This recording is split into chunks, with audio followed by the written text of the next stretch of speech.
Hello guys, good afternoon. This is Professor Daniel speaking, and this video is the review for the test, for our final test that is gonna take place on next Monday, June 15th. Okay. Let me start with our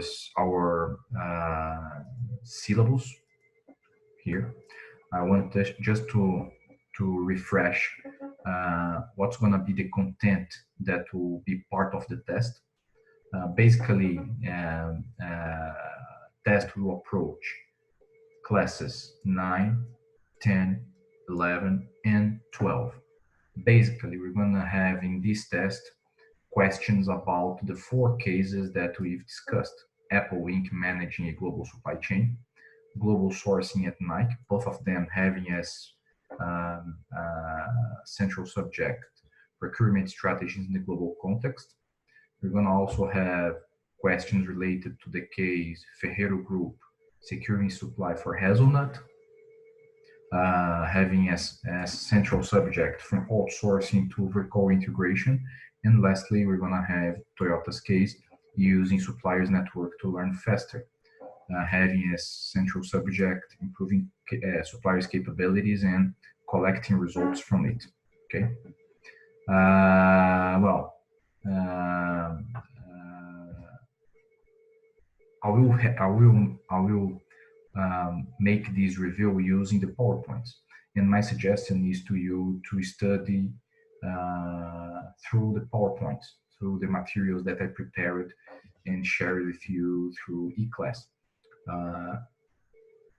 As I believe, of course, as I believe that you have already read all the papers, all the cases during the semester, right? As each of you delivered a summary of the papers, I believe that you have already read. So now it's just a matter to make a revision, to make a final review on the content using the PowerPoint. Okay. As you go reading the PowerPoints, if any doubt come up, you can go to the paper and go deeper on any specific subject. Okay. So let me start with Apple's case. Okay. Here I have it. Let me just. Okay. There we are. There we are. What I think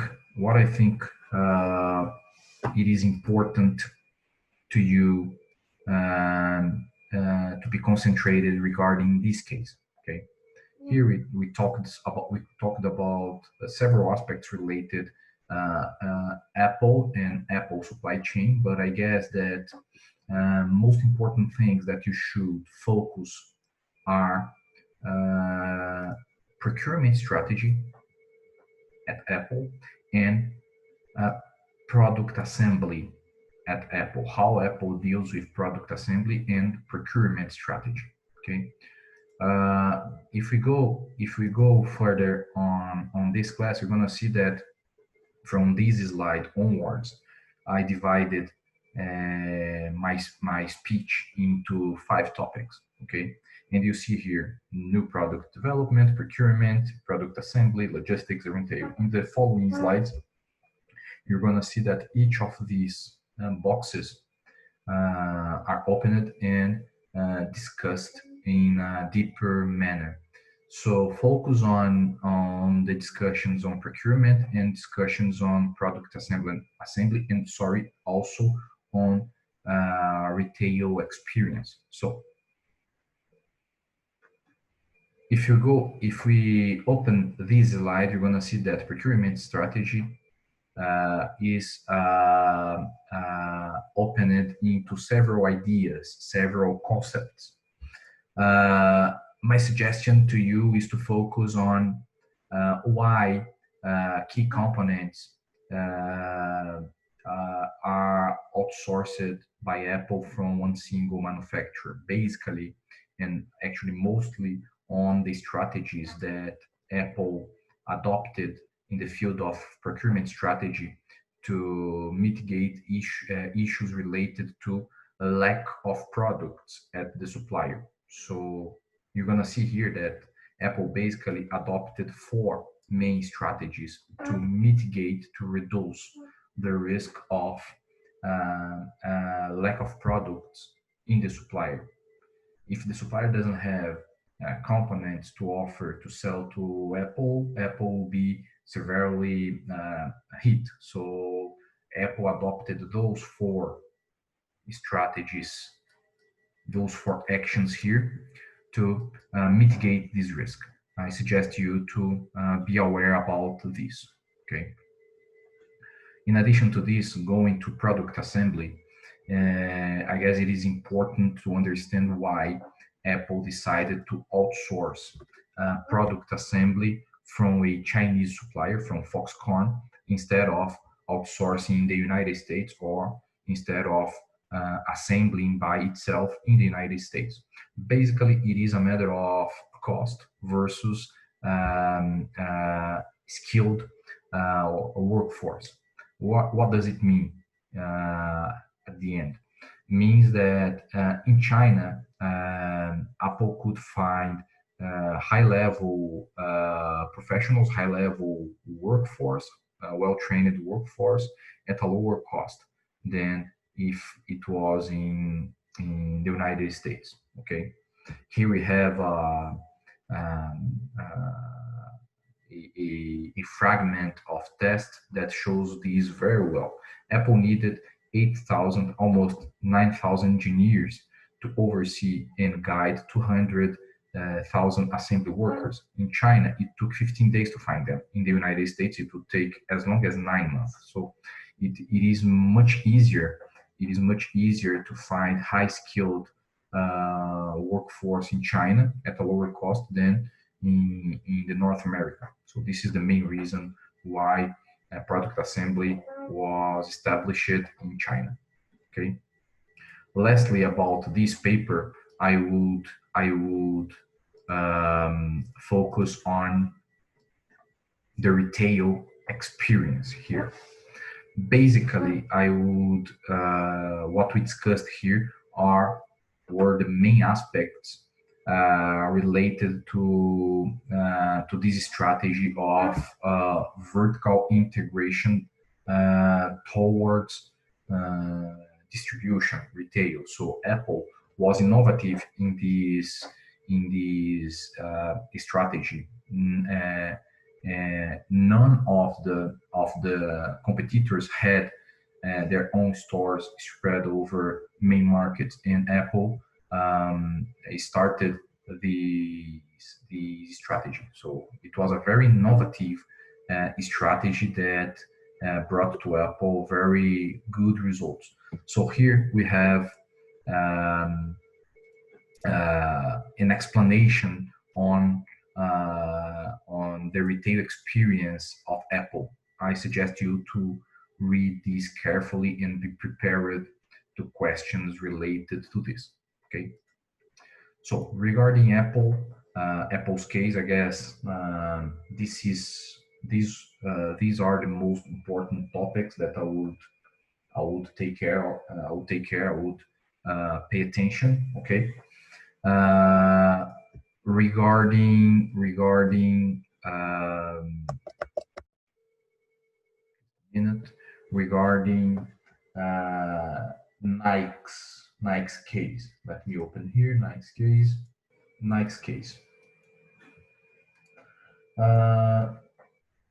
What are the hotspots of Nike? What are the points that I think that you should pay special attention? First, I would pay attention on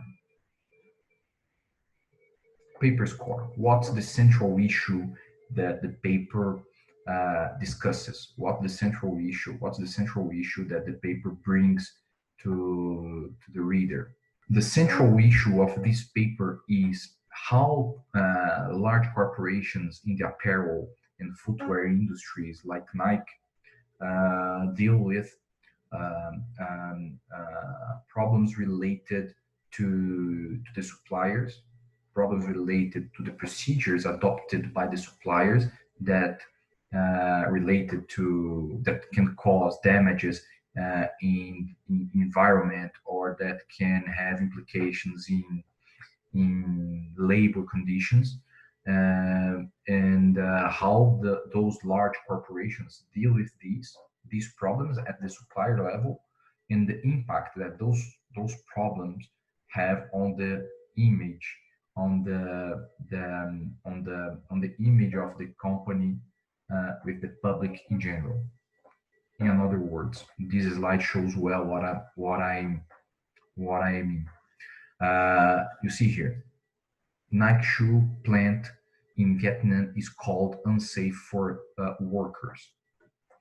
Did a slave make your sneakers? The answer is probably so. Uh, Over the years, since 1990, 1991, we saw several problems related to labor conditions and to environmental issues at the supplier level that affected the image of the large corporations that deal with apparel and footwear. And this paper, the core, the central issue, the central discussion of this paper is how Nike deals, or how Nike dealt with this problem, because a corporation like Nike, they need to uh, outsource products in a cheap and high quality way, and they just can do this by outsourcing from countries in Asia, or countries eventually in Africa, South America, in the in the developing world. And many companies, many suppliers that are established in these regions, they don't have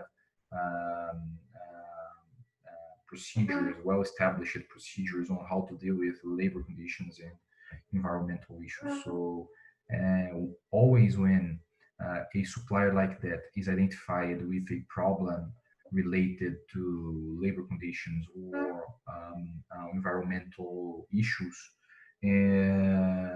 the press, the media always try to make a link between this supplier and the customer that this supplier is attending. Um, and this way we create media, press, the public in general, they create this link between the large global firms like Nike and their suppliers. So this paper is about this issue and how Nike managed this problem. Okay.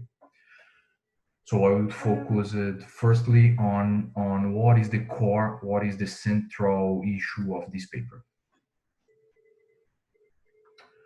Secondly, here. Secondly, I call your attention to box number 4.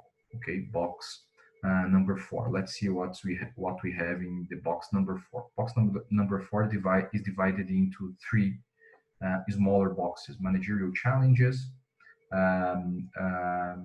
management actions to mitigate image risk related to labor issues, and changes in Nike supply chain management.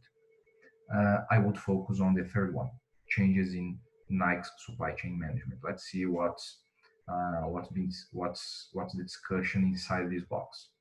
First box, okay. Second box, okay. Third box.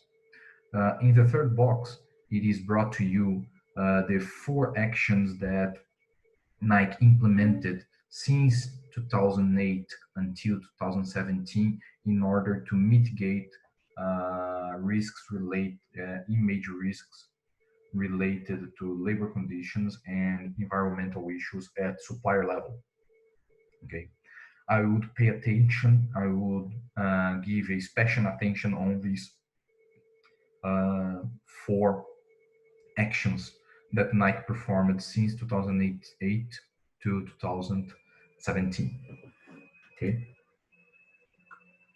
Well, about Nike's case, that's That's what I had to show regarding Ferreiro Group. Here we are. What's the point of attention in this case? And this case makes a discussion on if it's better to outsource in the food and agricultural industry, or if it's better to integrate vertically. Okay, this paper brings this discussion showing positive and negative aspects related to each strategy. So, Ferreiro Group had as a standard strategy to outsource hazelnut, which is the main raw material for Nutella.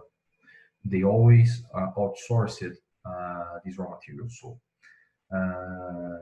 however, at some moment, hazelnut production suffered a crop failure due to weather conditions. So, heavy frost in Turkey caused a huge damage in the crop conditions of hazelnut. And at the end of the day, global market could not supply hazelnut for everybody. Ultimately, Ferreiro Group saw itself without enough hazelnut to produce Nutella.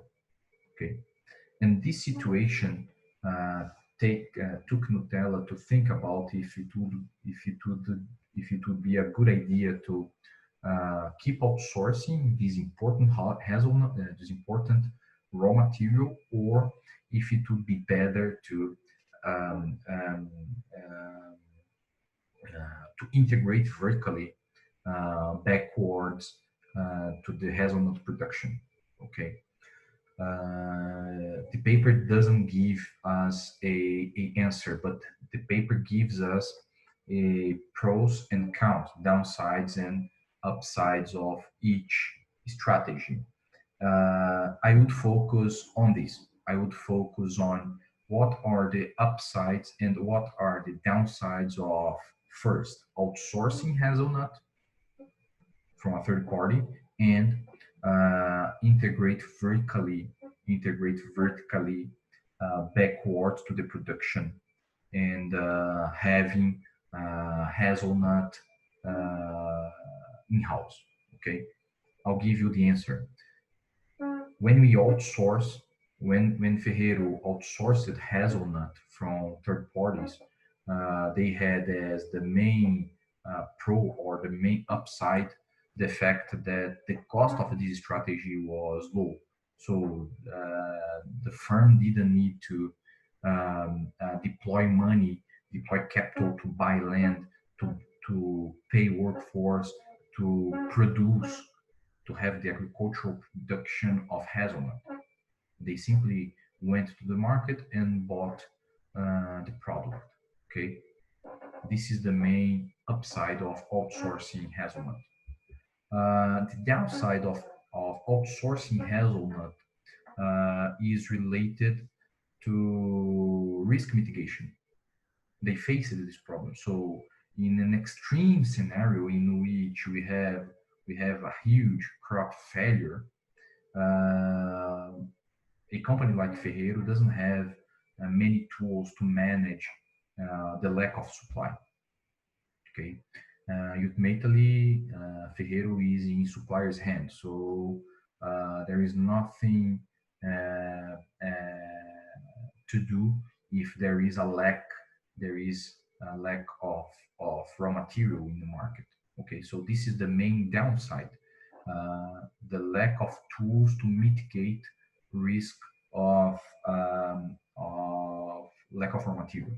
Okay, then we have the opposite scenario. The opposite scenario is the scenario in which a firm like Ferreiro integrates backwards to the production and guarantee and secures the supply of hazelnut.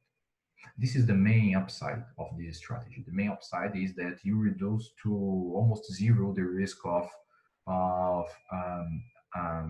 lack of raw material, because you are the owner of the land. You produce the raw material in house. So if there is a huge crop failure, you're gonna have at least supply for your own production. Okay, production of Nutella.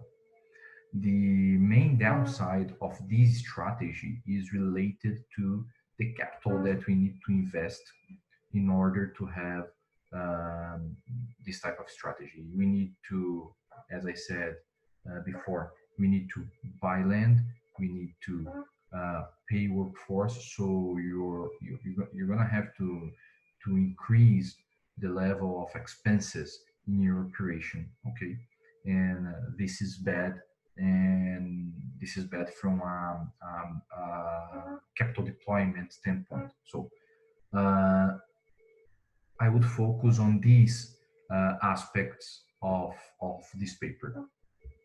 Okay. Well, about Ferreiro, I guess Ferreiro group's case. That's it.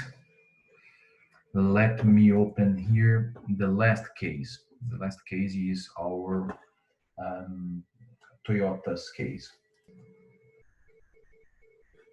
Well, guys, related to Toyota's case, using supplier network to learn faster. I would focus in two aspects. The the central aspect discussed by this paper, the central aspect discussed by this paper. Okay, what is the central aspect discussed by this paper? Basically, the central aspect discussed by this paper is how to get competitive advantage by sharing knowledge with the suppliers.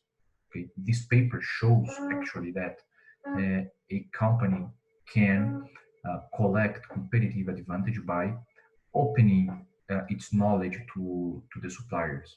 The idea is if I share knowledge with my suppliers, I will make those suppliers better.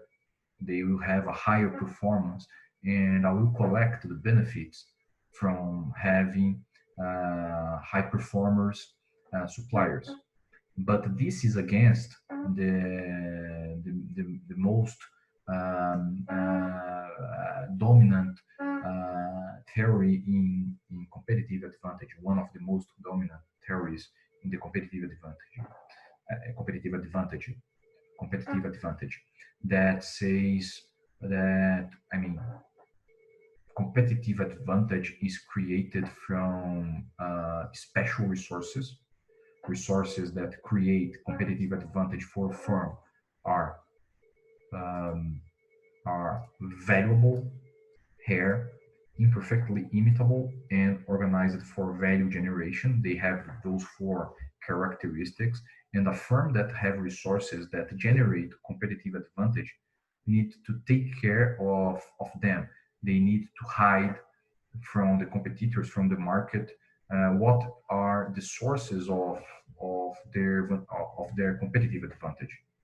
So this looks pretty reasonable from a common sense standpoint. I have I have I am a high performer, and I have like a receipt on how to be a high performer, and I will not share this receipt, these guidelines to anybody to preserve my competitive advantage. This is the logics behind resource-based view, behind the theory that says that competitive advantage is generated by special resources. And Toyota adopted a completely different approach. They said, I am competitive, I have competitive advantage, and I will share my knowledge, I will share my information with my suppliers, believing that even with the risk of those suppliers um, to inform my competitors about what I am sharing with them, even with this risk, Toyota believed that the advantages collected from this strategy in terms of high performance from the suppliers would be um, um, more valuable. And the paper shows that it was the case indeed. So they collected several benefits from knowledge sharing with the suppliers. So I would focus on firstly on what is the central aspect of this paper, and the central aspect of this paper is this: how to collect competitive advantage from knowledge sharing, going against the dominant theory of one of the dominant theories of competitive advantage. Okay. All right. And secondly, I would give special attention on actions actions towards knowledge sharing. In other words, what were the actions that Toyota took in relation to its suppliers network towards knowledge sharing? There are three main actions. Okay, the first one was supplier association. It was a more low level of integration, focused on explicit knowledge transferring. Consulting groups, intermediate, which is a intermediary level of integration. And lastly, they created the learning teams, which were characterized by high level of integration and the sharing of tacit knowledge. Okay. In the next slide, you find more details on each strategy. I would focus on these actions towards knowledge sharing that Toyota adopted. Okay. That's what I had to say today.